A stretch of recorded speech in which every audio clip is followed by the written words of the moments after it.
Welcome back. Thank you for joining us today.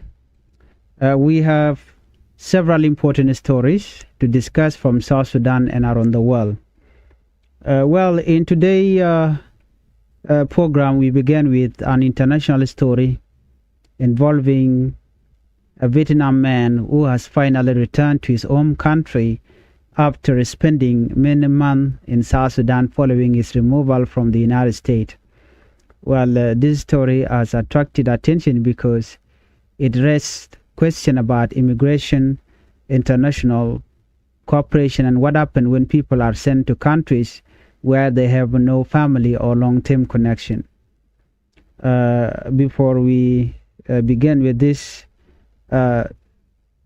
news, I would like you to help the channel by subscribing, turn on the notification bell, so whenever we upload a new video, you can be notified. According to this report, a Vietnam citizen has safely left South Sudan and traveled back to Vietnam after his government agreed to receive him. His journey has been long and difficult. Before arriving in South Sudan, he had lived in the United States for many years. After completing legal process there, he was removed from the country and later transferred to South Sudan as part of an immigration policy that allowed some people to be sent to countries other than their own while arrangements were made for their final destination. After spending many months in South Sudan, officials worked with the government of Vietnam to organize his return home. According to South Sudanese authorities, the man left Juba on Friday and began the final stage of his journey back to his family. Government officials explained that they have continued working with different countries so that other foreign nationals who were transferred to South Sudan can also return to their countries of origin. Before leaving, the man expressed gratitude to both governments.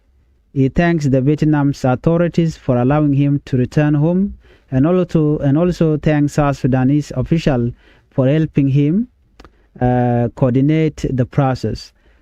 For him, this marked the end of one chapter after many years of legal challenges and uncertainty. He said he looked forward to seeing his family again and beginning a new stage in life. Why this story matters? This case has received international attention because it involves cooperation between several countries. When people are removed from one country but cannot immediately return to their homeland, governments sometimes need to work together to find legal and safe solutions. These discussions can take months, especially when travel documents and diplomatic agreements are required. Human rights organizations have also followed similar cases closely. They often encourage government to ensure that every person is treated fairly and that international law is respected throughout the process.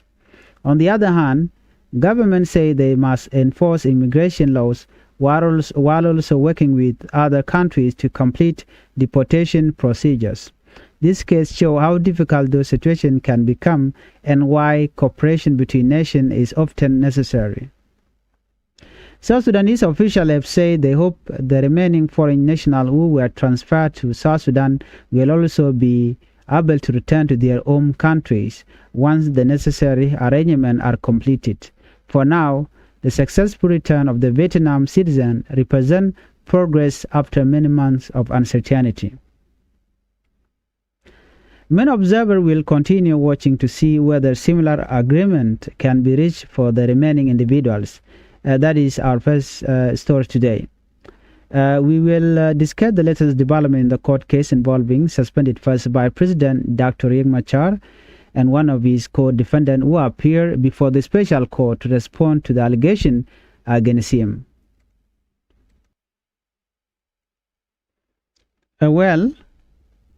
A special court is continuing to hear a case involving several senior political and military figures who are facing serious criminal charges connected to violence that took place in Upper Nile State during the past conflict.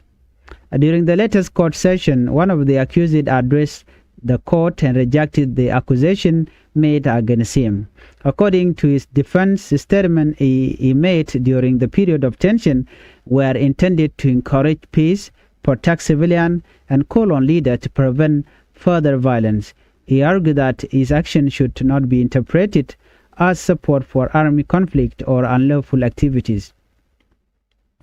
The defense also maintained that the statement reflected discussion among elected representatives who were responding to concerns raised by people living in affected communities.